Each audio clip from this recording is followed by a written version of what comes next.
গাজীপুরের কালিয়াকৈর উপজেলার চাপাইর ইউনিয়নে বিএনপির ও অঙ্গ সংগঠনের উদ্যোগে আজ সোমবার বিকেলে উপজেলার রশিদপুর সরকারি প্রাথমিক বিদ্যালয় মাঠে ইফতার ও দোয়া মাহফিল অনুষ্ঠিত হয়েছে।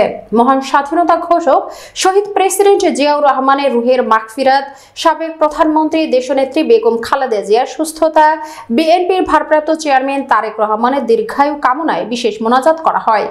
অনুষ্ঠানে প্রধান অতিথি হিসেবে উপস্থিত ছিলেন গাজীপুর জেলা বিএনপির সদস্য সচিব ডক্টর ব্যারিস্টার চৌধুরী ইশরাক আহমেদ সিদ্দিকী। বিশেষ অতিথি ছিলেন পৌর বিএনপির সিনিয়র সহ-সভাপতি নুরুল ইসলাম শিকদার, গাজীপুর জেলা যুবদলের যুগ্ম আহ্বায়ক নজরুল ইসলাম সহ বিএনপির নেতাকর্মীরা।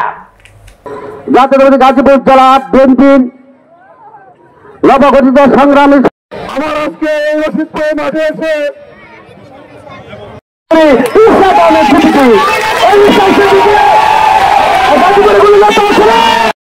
বাংলাদেশ সুপ্রিম কোর্টের বিজ্ঞ আইনজীবী, আগামী দিনের রাষ্ট্রনায়ক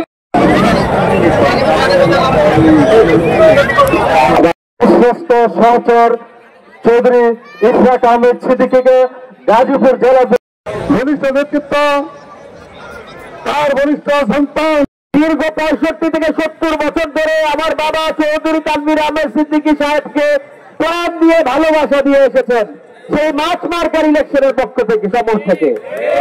এবং আপনারা আপনাদের দ্বারে যখন এসেছি আপনারা কোনো সময় আমাদের খালি হাতে ফেরত দেন নাই।